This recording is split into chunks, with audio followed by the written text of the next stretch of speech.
എന്നല്ല, ആരാ മനസ്സിലായില്ല. കാർത്തുമ്പി. കാർത്തുപ്പി? ആരും കാറ് തുപ്പിയൊന്നുമില്ല. എന്റെ പേരാ ഞാൻ പറഞ്ഞത്, കാർത്തുമ്പിന്ന്. നിന്റെ പേര് ഊരുമെന്ന് എനിക്കറിയണ്ട. എന്തിനാ വണ്ടി കയറിയിരിക്കുന്നതാ ചോദിച്ചേ?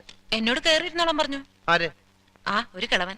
അങ്ങനെ ഒരു കിളവൻ പറഞ്ഞാൽ കേറിയിരിക്കാനുള്ള വണ്ടി ഒന്നുമില്ല. ഇങ്ങോട്ട് ഇറങ്ങ വേണ്ടേ? പിന്നെന്തിനാ കാശ് എണ്ണി വാങ്ങിച്ചത്? ആര്? ഒരമ്മാവൻ. ഏതമ്മാവൻ? എനിക്കൊന്നും അറിഞ്ഞൂടാ, പോയി ചോദിക്ക്. അയാൾ ആ ഷാപ്പിലുണ്ട്. ദേ വരുന്നു, അങ്ങോട്ട് ചോദിച്ചോളൂ. എന്താ ചോദിക്കണമെന്ന് വെച്ചാ.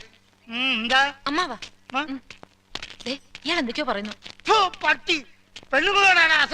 മര്യാദയ്ക്ക് സംസാരിച്ച് ചവിട്ടേണ്ട. ഇയാളാണോ ഈ പെണ്ണിന്റെ കാശ് വാങ്ങിച്ചത്? അമ്മാവൻ കാശൊന്നും വാങ്ങിയില്ല. പറഞ്ഞു അമ്മാവൻ കാശ് വാങ്ങിച്ചത്. പിന്നെ ഇയാളാരാ? ഇത് എന്റെ അമ്മാവനാ. പിന്നെ അമ്മാവൻ കാശ് വാങ്ങിച്ചില്ലെന്ന് പറഞ്ഞു. അമ്മാവൻ കാശ് വാങ്ങിന്ന് പറഞ്ഞത് ശരിയാ, പക്ഷേ ഞാൻ എപ്പോഴാണ് കാശ് വാങ്ങിച്ചത്? അമ്മാവൻ കാശ് വാങ്ങിന്നല്ല ഞാൻ പറഞ്ഞത്. പറഞ്ഞു അമ്മാവൻ കാശ് വാങ്ങിച്ചെന്ന് പറഞ്ഞു. എന്റെ അമ്മാവൻ കാശ് വാങ്ങിന്നല്ല ഞാൻ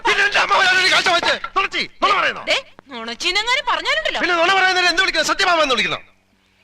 ഞാൻ പറഞ്ഞത് നേര് തന്നെയാ. ഇത് എന്റെ അമ്മാവനാ. പണം വാങ്ങിയത് വേറൊരു അമ്മാവനാ.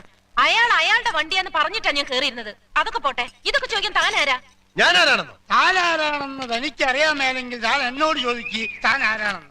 തനിക്ക് ഞാൻ പറഞ്ഞു തരാം താൻ ആരാണ്. അമ്മാവാ, എന്നിട്ട് ഞാൻ ആരാണെന്ന് എനിക്കറിയാമോ താൻ എന്നോട് ചോദിക്ക്.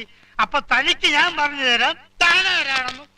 അമ്മാവാ, കള്ളു കുടിച്ചിട്ട് ഒരു തോന്നിവാസം പറയരുത്. നിങ്ങളുടെ കൂടെ വന്ന് എന്നെ വേണം പറയാൻ. എന്താ എന്താ ഇവിടെ പ്രശ്നം?